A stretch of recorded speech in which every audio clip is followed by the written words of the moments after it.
ሰላም ጤና ይስጥልን ክቡራን የዩቲዩብ ቤተሰቦች፣ የሰዓቱን አጫጭር መረጃዎች እየቀርብ ያለው እስከ ፍጻሜው አብራችሁን ቆዩ።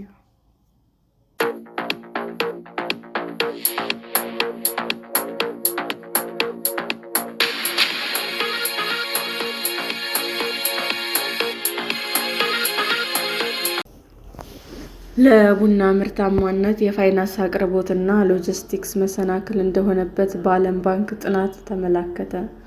ለኢትዮጵያ ቡና ምርታማነት የፋይናንስ አቅርቦት፣ የትራንስፖርት ሎጂስቲክስ ተግዳሮት እንደሆነበት የዓለም ባንክ ጥናት አመለከተ። የኢትዮጵያ የቡና ምርት የፋይናንስ ተደራሽነት በተመለከተ የዓለም ባንክ ፈርስት ኮንሰልት በተሰኘ ድርጅት አማካኝነት ባከናወነው ጥናት የቡና ምርታማነት አንቀው ከያዙት መሰናክሎች ውስጥ 90% የፋይናንስ አቅርቦት፣ 51% የትራንስፖርትና ሎጂስቲክስ፣ 42% ውስን የገበያ መረጃ፣ 23% የገበያ ተወዳዳሪነት፣ 13% አስተማማኝ ያልሆነ የውሃና የኃይል አቅርቦት እንዲሁም 9% ከሕጎች ጋር የተያያዙ ማነቆዎች መሆናቸው ተገለጸ። የኢትዮጵያ ብሔራዊ ባንክ የፋይናንስ ችግሮች ለመፍታት እንደ አውሮፓውያን አቆጣጠር ከ2025 እስከ 2030 ብሔራዊ የግብርና ፋይናንስ አፈጻጸም ፍኖተ ካርታ ቢያስተዋውቅም በዘርፉ መዋቅራዊ ችግሮች በመቀጠላቸው የቡና ምርት በሀገር ውስጥ ዋጋው እየናረ በዓለም አቀፍ ገበያ ደግሞ ዝቅ ያለ ዋጋ እንዲኖረው አድርጓል ብሏል።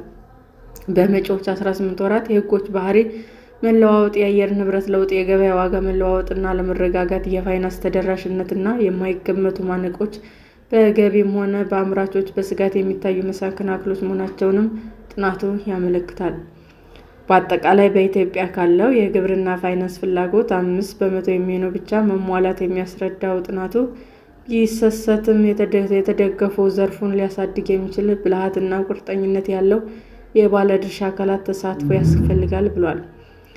የኢትዮጵያ ቡና በዓለም ገበያ በምርትና በጥራት መሪነት ትልቅ ድርሻ ያለው ቢሆንም 95% የሚሆነው ምርት ከ1 ሄክታር በታች መሬት ባላቸው አርሶ አደሮች የተያዘ መሆኑን ጥናቱ ያስረዳል። እንደ አውሮፓውያን አቆጣጠር በ2024 በአጠቃላይ ከተመረተው 501,000 ሜትሪክ ቶን ወደ 50% የሚጠጋው ለሀገር ውስጥ ፍጆታ መዋሉን ያስታወቀው ጥናቱ ወደ ውጭ ከተላከው ቡና 39%፣ ወደ እስያ 33%፣ ወደ አውሮፓ እንዲሁም 14% ወደ አሜሪካ ገበያዎች የተላከ እንደነበር ያብራራል። ውስን የፋይናንስ አቅርቦት፣ የአየር ንብረት ለውጥና የአውሮፓ ሕብረት ያወጣው አስገዳጅ የአመራርነት ሂደት በኢትዮጵያ ቡና ላይ የተደቀኑበት መሰረታዊ መሰናክሎች ናቸው ብሏል። ከ1.5 ሚሊዮን በላይ ጥቃቅን፣ አነስተኛ፣ መካከለኛና ኢንተርፕራይዞች በሀገር አቀፍ ደረጃ 4.5 ሚሊዮን ሰራተኞች ስራ መፍጠራቸውን የሚያብራራው ጥናቱ የኢትዮጵያ አነስተኛ ቡና አምራቾች ወደ ውጭ ከሚላከው ቡና የሚያገኙት ገቢ አነስተኛ መሆኑንም ጠቁሟል።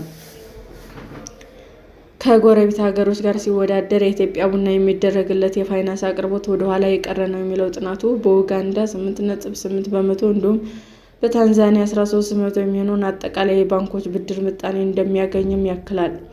ጥቃቅን፣ አነስተኛ፣ መካከለኛ ኢንተርፕራይዞች $2.4 ቢሊዮን የፋይናንስ እጥረት እንዳለባቸው፣ ዘመናዊ የግብርና መሰረተ ልማቶች ውስንነት እንዲሁም 10% ብቻ ቡና አምራቾች በህብረት ስራ የተደራጀ መሆናቸውን ጥናቱ ያሳያል። የቡና ምርት በሰው ጉልበት የሚታገዝ መሆኑን ገልጾ በአንድ የቡና አምራች አካባቢዎቹ የህፃናት ጉልበት ብዝበዛ፣ አርሶ አደሮች ተመጣጣኝ ክፍያ ባለማግኘታቸው ምክንያት ሰራተኞች የድህነት አዙሪት ውስጥ እንደሚገኙ፣ አብዛኞቹ ሴቶች የሚከፈሏቸው መሰረታዊ ፍላጎቶች የሚያሟላ አለመሆኑንም ጥናቱ ያስረዳል። በዲጂታል የታገዘ ስርዓት አለመኖሩ፣ ግልጽ ያልሆነ የቡና ንግድ አሰራር የቡና አመሰራረት ሂደት ዘላቂነት አደጋ ውስጥ የሚከቱ ናቸው በማለት ገልጸዋቸዋል።